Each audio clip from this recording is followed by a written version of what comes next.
Ma demande un petit peu au ministère, c'est justement de pouvoir améliorer tout ce qui est programme à l'intérieur de notre établissement, vu que nous avons des matières qui limitent un petit peu les élèves dans tout ce qui est programme scientifique et littéraire. Nous avons certains enfants qu'on côtoie tous les jours et qu'on trouve qu'ils n'ont pas la capacité de suivre un petit peu dans certaines matières et voir déjà la plupart des matières. Donc, c'est de pouvoir justement intégrer dans les classes, dans les écoles, de nouvelles classes où il y a des nouvelles matières, où l'enfant peut suivre. Ça peut être dans le graphisme, c'est-à-dire tout ce qui est artistique, il peut suivre dans la psychologie, il peut suivre dans des matières où il se sent le mieux. Et donc, il restera un petit peu scolarisé durant toute sa vie et qu'il ne soit pas déscolarisé à l'âge, des fois, même assez tôt, même à l'âge de 12 ans ou 13 ans, 14 ans, où il commence l'adolescence diallo, il quitte ses amis et donc ça lui fait des frustrations, il va ailleurs et le souci de ce jeune s'agrandit et donc il n'arrive pas à suivre dans leur vie en général et réussir dans leur vie un petit peu en général. Comme ce qu'on a vu un petit peu dernièrement, pas seulement au Maroc, mais un petit peu partout dans le monde, euh,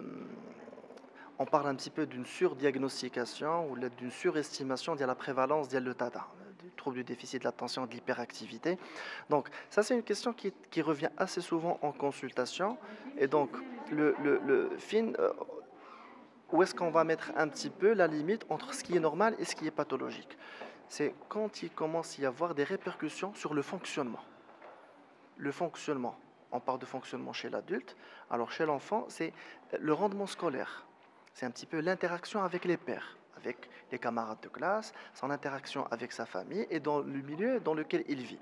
Dans tous les cas, ce qu'il faudrait obligatoirement faire, comme ce qu'on dit, la prévention primaire. Alors la prévention primaire, il ne faudrait pas attendre qu'on commence à avoir des dégâts. C'est que quand on commence à avoir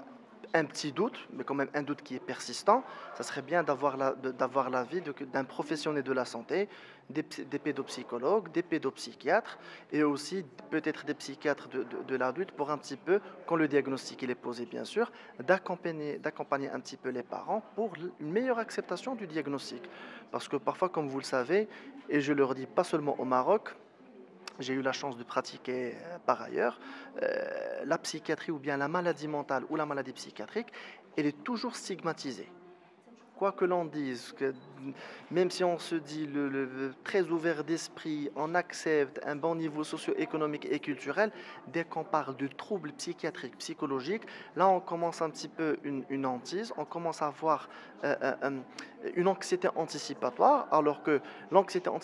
anticipatoire, parfois, elle est énormément plus nuisible qu'une prise en charge